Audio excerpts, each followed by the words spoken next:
فیلتر شدن اون تو بزنید و از اون طریق اون اطلاعات و اخباری که میخواید برای شمایی که میخواید بخوانید، فقط نه اونهایی که میخواهند دانلود کنن، این پراکسی سایت ها رو ما بهتون پیشنهاد میکنیم.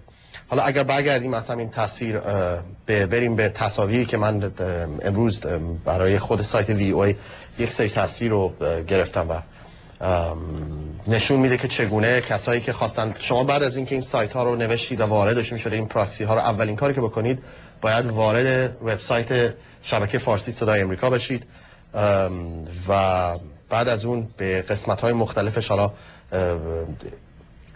که قسمت هایی داره که الان اگه تصویر رو نشون بدن روی تصویر بهتر میتونیم توضیح بدیم. ما براتون میتونیم این ایمیل ها رو ارسال بکنیم در واقع خود صدای امریکا و به شما اطمینان بدیم که شما اون وقت دیگه اون شناسایی نخواهید شد و کسی نمیتونن شما رو بشناسن که کسی. دوباره رفتیم روی لیست، اگر بریم روی تصویر من ممنون میشم اتاق فرمان. ولی خب میدونیم که دولت ایران اینترنت رو قطع نکرده.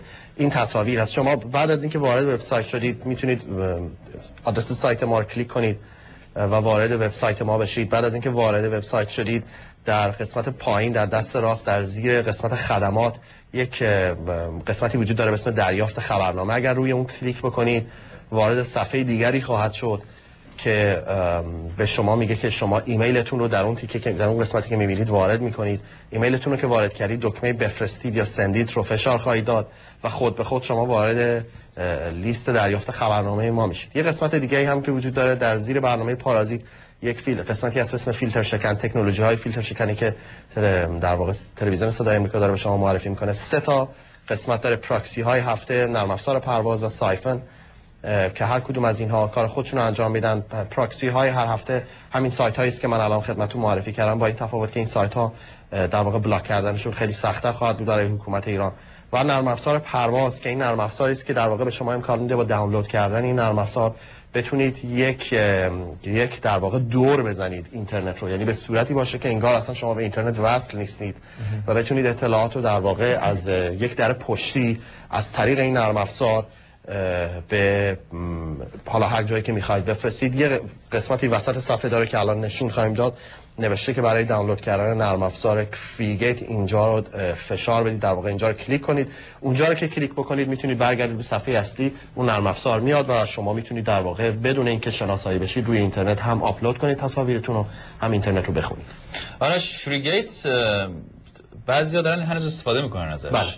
این یه خبر شایع بود که گفتن دیگه اینقدر استفاده ازش زیاد شده که دیگه وبسایتش این به نوعی در کرش نکرده، در واقع روی وبسایتش هم گذاشته که به خاطر مسائل اسپانسرشیپ نمیتونه این همه در واقع سرویس بده و خب یک سایت شخصی است.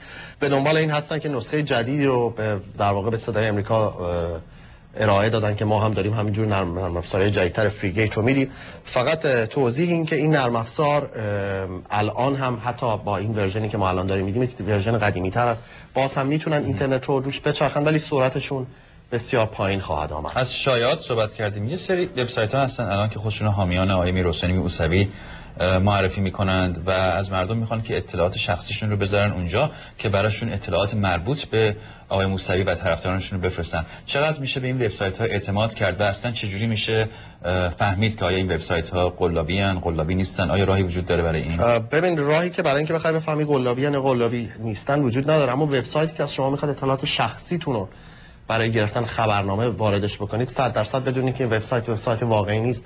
ما خبرهای زیادی داریم که حتی سایت های اصلی هک شدن و مردم می‌خواستن